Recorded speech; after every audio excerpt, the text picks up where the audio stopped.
تو رسول اکرم صلی اللہ علیہ وسلم نے فرمایا کہ پورے جسم میں صرف ایک گوشت کا ٹکڑا ہے، ایک گوشت کا لوتھڑا ہے، اور وہ گوشت کا ٹکڑا، وہ گوشت کا لوتھڑا پورے جسم کا بادشاہ ہے۔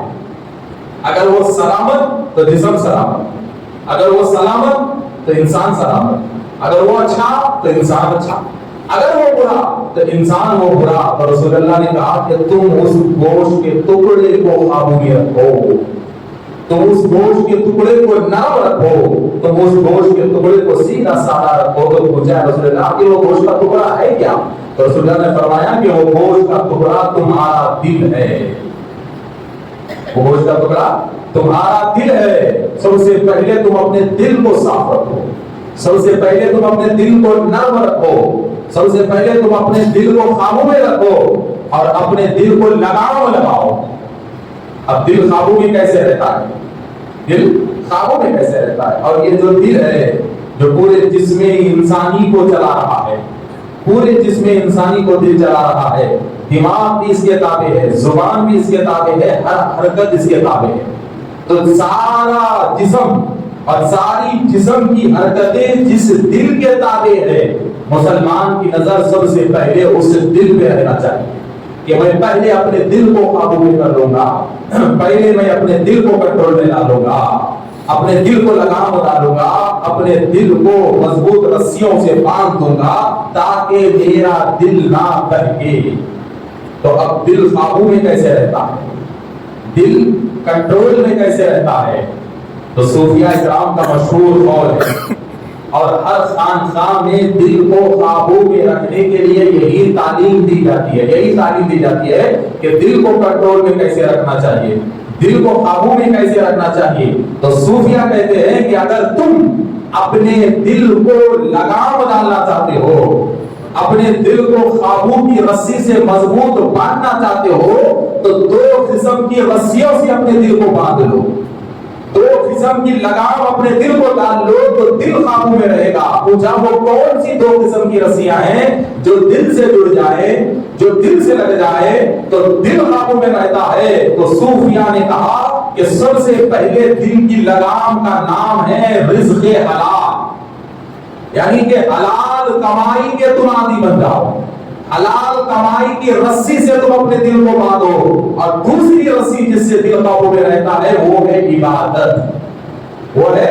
عبادت۔ تو جس کے پاس عبادت ہے، جس کے پاس حلال کمائی ہے، پھر اسے کوئی مشکل نہیں کہ وہ اپنے دل کو قابو میں رکھ سکے، اس لیے کہ حلال کمائی رسی ہے دل کو قابو میں کرنے کی، اور عبادت یہ بھی رسی ہے اپنے دل کو قابو میں کرنے کی۔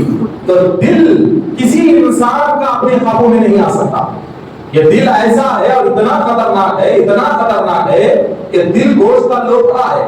آپ سینہ چیر کر دل کو اپنے ہاتھ میں تو لے سکتے ہیں، مگر دل کے بادشاہ کو آپ اپنے کنٹرول میں نہیں لے سکتے، دل کی کیفیت کو آپ اپنے کنٹرول میں نہیں لے سکتے، دل کے نظام کو آپ اپنے کنٹرول میں نہیں لے سکتے۔ دل دماغ پہ جو خیالات ڈال رہا ہے آپ ان خیالات کو اپنے کنٹرول میں لے نہیں سکتے، مگر شریعت کہتی ہے کہ بندے تو دل کو بھی اپنے کنٹرول میں لے سکتا ہے۔ کیسے لے سکتا ہے؟ تو بس مختصر سا نسخہ ہے کہ حلال کمائی کے تم عادی بن جاؤ اور عبادت کے تم عادی بن جاؤ۔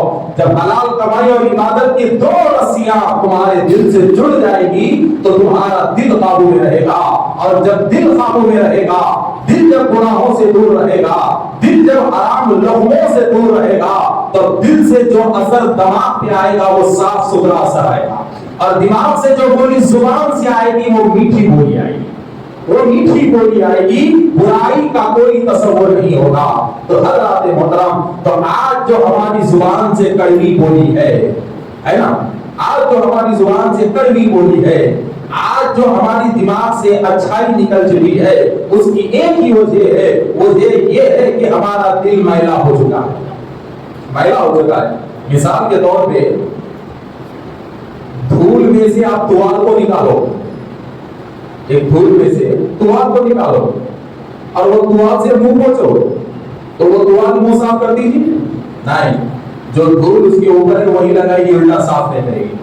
اب دھولدار ٹوال کو چھٹو، کیا وہ ٹوال خوشبو پھیلائے گی؟ نہیں، اس میں جو ہے وہی نکالے گی۔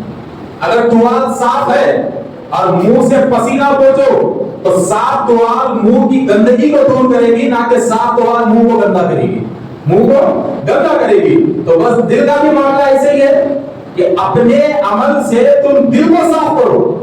جب دل میں گناہ کی گندگی نہیں رہے گی تو زبان سے دل کی صفائی باہر آئے گی، برابر باہر آئے گی۔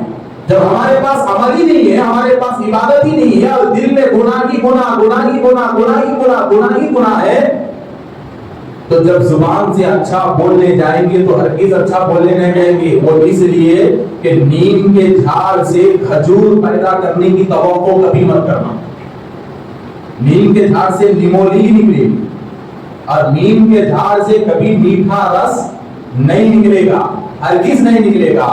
تو حضرات محترم یاد رکھو، جو بیج ہوتی ہے وہی پودا ہوتا ہے، جو پودا ہوتا ہے وہی درخت ہوتا ہے، اور جو درخت ہوتا ہے اسی کو وہی پھل لگتے ہیں۔ تو ہم عبادت سے دور ہیں، ہم قرآن کی تلاوت سے دور ہیں، ہم ذکر الہی سے دور ہیں، تو ہمارا دل گناہوں کی اتنی گندگی بن چکا ہے، اتنی گندگی بن چکا ہے کہ نہ چاہ کے بھی ہماری زبان سے نفرت کی بولی نکل رہی ہے، نہ چاہ کے بھی ہماری زبان سے رشتے کاٹنے کی بولی نکل رہی ہے، نہ چاہ کے بھی ہماری زبان سے گالی گلوچ نکل رہا ہے، اور انسان حیران ہے کہ رشتے کیوں کٹ رہے ہیں، بات چیت کیوں بند ہو رہی ہے۔